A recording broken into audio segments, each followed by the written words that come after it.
Manda. Welcome to the Catalyst Collective. Thank you for joining us today.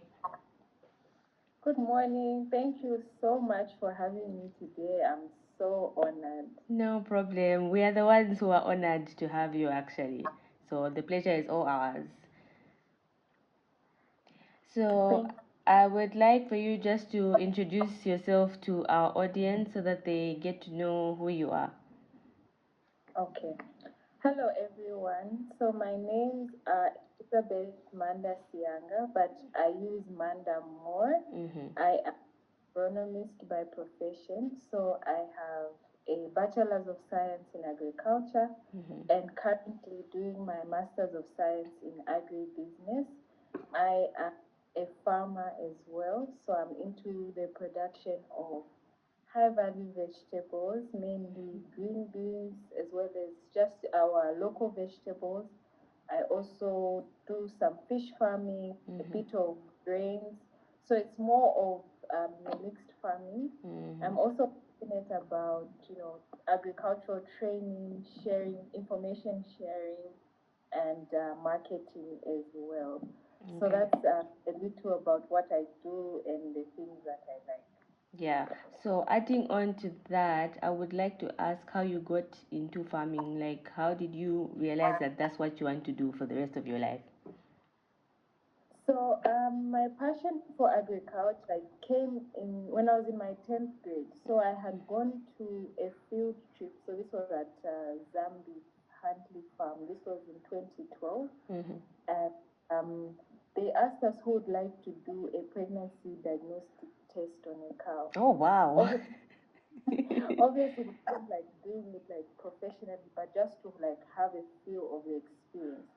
So they gave me a glove which was very long, where I would have to put my hand inside the behind of the cow. Oh no. So no one wanted to volunteer. I think we're only two that wanted to volunteer. We're about 50 of us who had gone for that trip. And I think from that moment, and even just experiencing a commercial entity, the passion for agriculture came. So from that time, I said, okay, I'm interested in agriculture, interested in farming, and that's how I decided to actually study agriculture for school as well. Okay, wow, that's actually a very interesting story.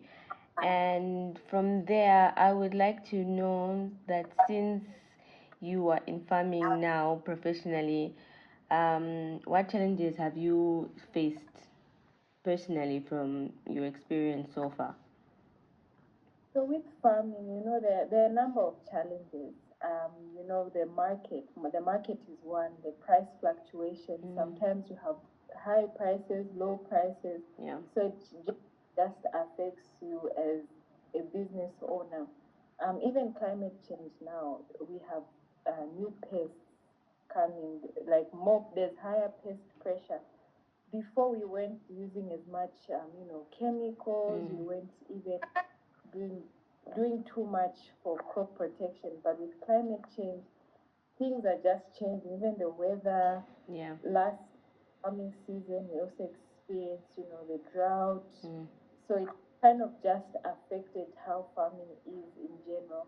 And also another challenge is, a young person in business, working capital to, do expand or just want, where you want to just do more. It comes as a challenge, especially, with a difficult business environment. Yeah. And it's good that you mentioned that because I also wanted to add on. Do you feel that it is more difficult for you as a woman to be in farming, or it's easier?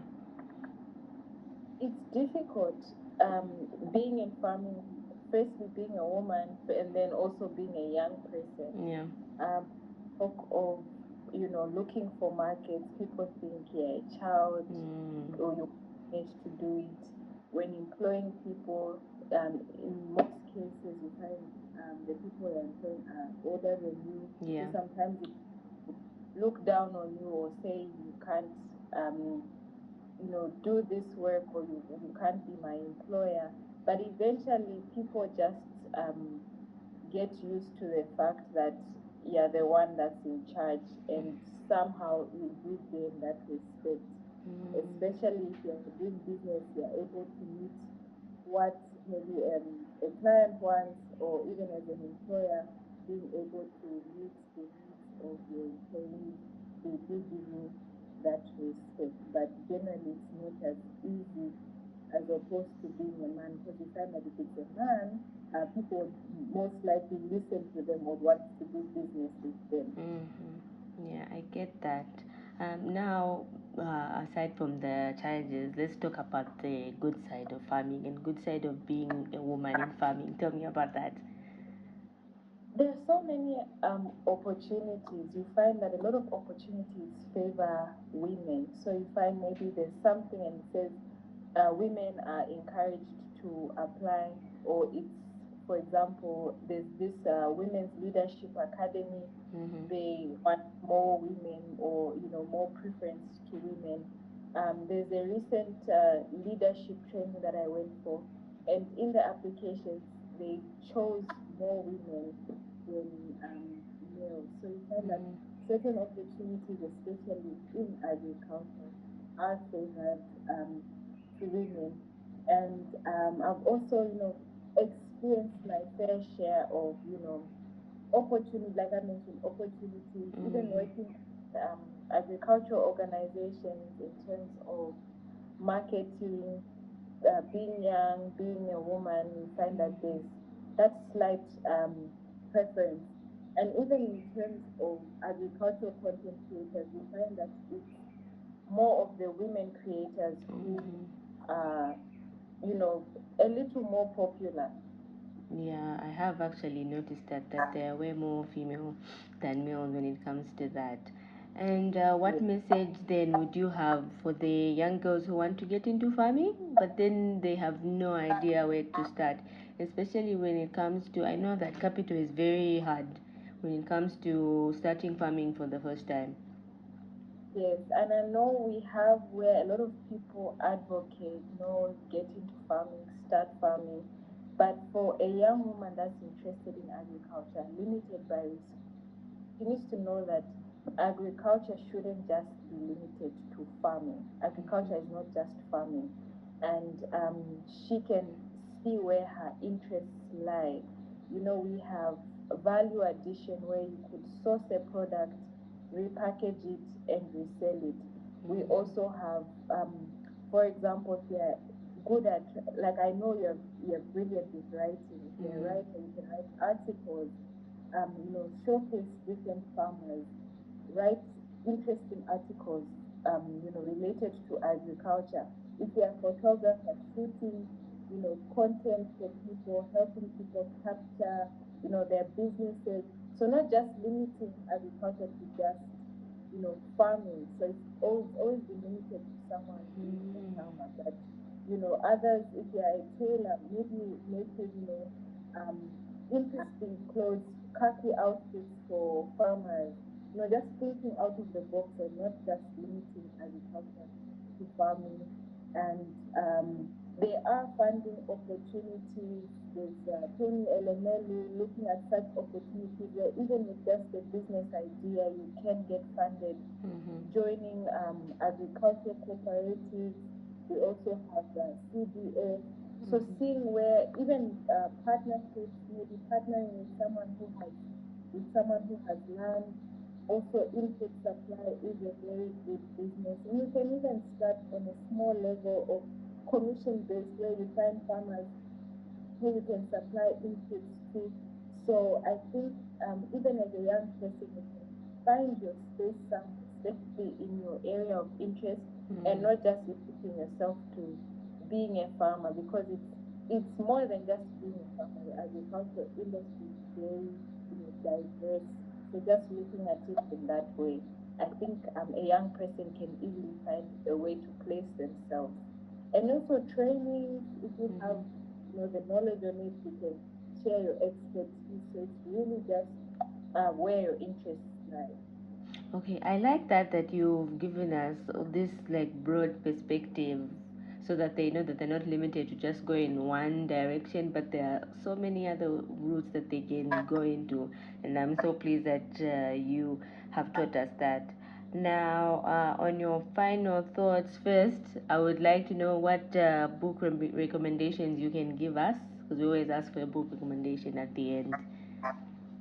A book, I read a lot of Farmers Weekly magazine. I feel like those are very insightful. I have like a whole stack of them. They are found in our grocery stores. I've seen them in ShopRite.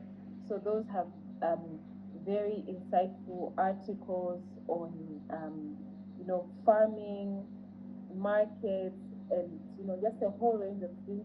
And then there's also a book written by Mr. Bruno Mwemba. He's a Zambian farmer, phenomenal horticultural farmer. He grows vegetables, and his book is Farming as a Business. He talks about things you need to know as a farmer. So from starting up, the challenges you face, because as a farmer, you have to fail, you have to make mistakes, things have to go wrong. So he really doesn't just show farming as this thing where it's like fast money, you're going to become rich overnight, but he really just explains things as they are, and it's a very insightful and detailed book. I know there's soft copy and hard copy. So he is the founder of Panuka Farms. I think that's a great book for anyone who wants to start farming as a business. Okay, and your final words for everyone who's going to watch this, but more specifically, tailor it to young ladies. So to any young lady out there, believe in yourself, believe in your dreams, believe in your abilities. And when God gives you an idea, and when you have an idea about something, act on it, work, be consistent, be confident, shoot your shot, take opportunities as they are, throw yourself out there. Opportunities really favor you when you are young, and being a young person is an advantage. Be so audacious. Like, that's something I always tell myself. Yeah. And I just make sure that with whatever I get, the worst thing that can happen is something going wrong or getting a no, but create opportunities for yourself. Opportunities are created. Put yourself out there. Use your networks well. Use social media properly.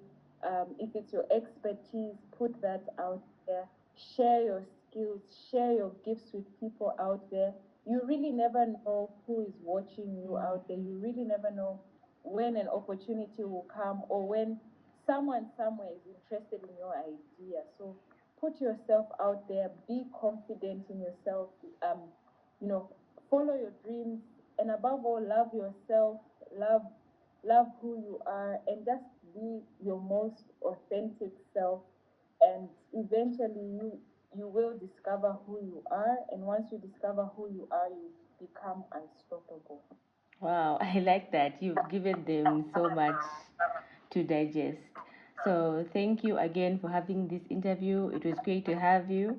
Next time, we'll have it be a longer, more in depth interview. And it's because at this point, we're just introducing like females, like feminists, and like young ladies and young women that people need to follow and be on the lookout for. But then later on, we'll do more in depth interviews with everyone that we've interviewed so far. No, thank you so much. I'm always happy to, share, and it's a privilege to be given a platform to, speak about what I do, what I'm passionate about, and definitely looking forward to something more in depth, maybe more specific, and we can see what the topics we can explore. Yes, so thank you again.